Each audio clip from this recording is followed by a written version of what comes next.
I wonder, first off, if you could clarify for us exactly what might have happened today in Helmand that led to the death of those 17 civilians. As you know, there are conflicting reports about what happened.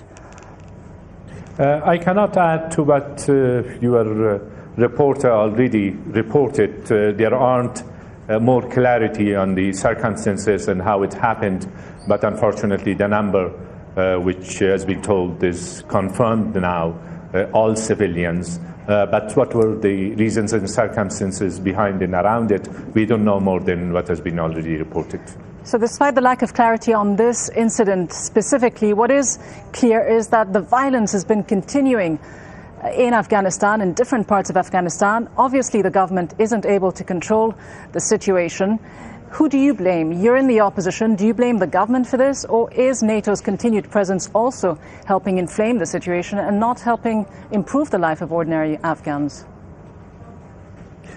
Today's situation, unfortunately, which there is a high level of violence throughout the country, and especially civilian casualties are increasing as a result of mainly Taliban activities. This is as a result of circumstances and conditions in the past few years. It's not one or two issues to be blamed for it today. Yes, the failure of the government to deliver to the people, to bring governance, developmental programs, and deliver to the promises that it had made to the people. That is one of the reasons. NATO, there is no doubt that certain mistakes has been done in part of the international community, and also not to forget the policy of Pakistan harboring Taliban and supporting them and supplying them and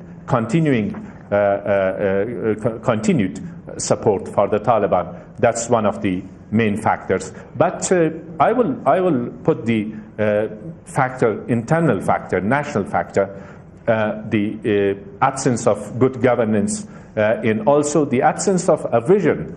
President Karzai's vision for Afghanistan, what is it? The people don't know. The sense of direction is absent. But beyond the political vision, clearly people are lacking security in their lives.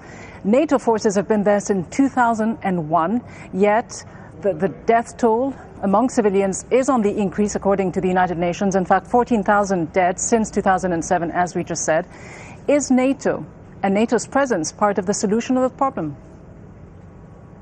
I would say that you can look at it from different angles and make your own judgment, but still NATO's presence is needed in Afghanistan. If you look at the situation in 2001, 2002, a few hundreds of international forces were here and the whole Afghanistan was secured.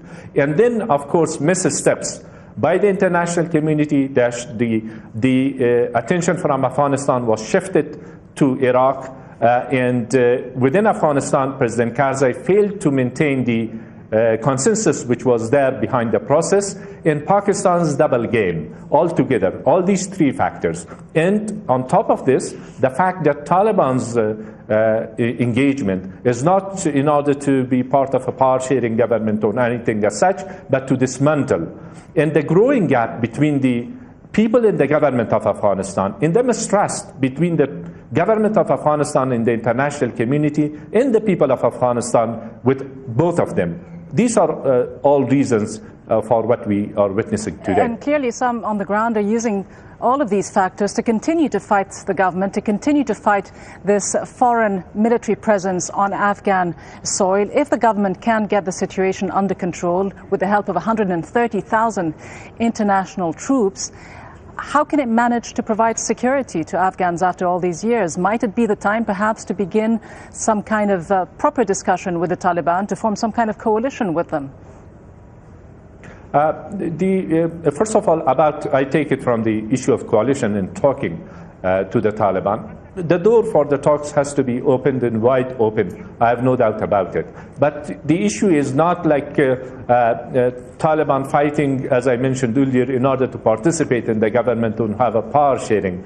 Their ideology, right from the beginning, has been to dismantle any system and replace it with one of their own, which is Islamic Emirate.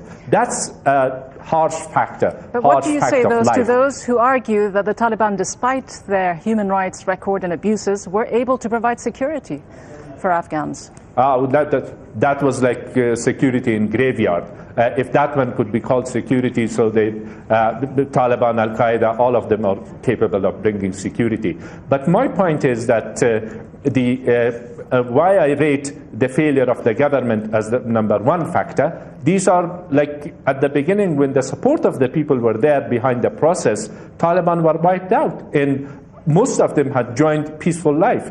And later on, that political consensus behind the process was broken, and then Taliban took advantage of that situation. Still, I believe that this government is not capable of bridging the gap between the people in its own, in the government, and creating that trust.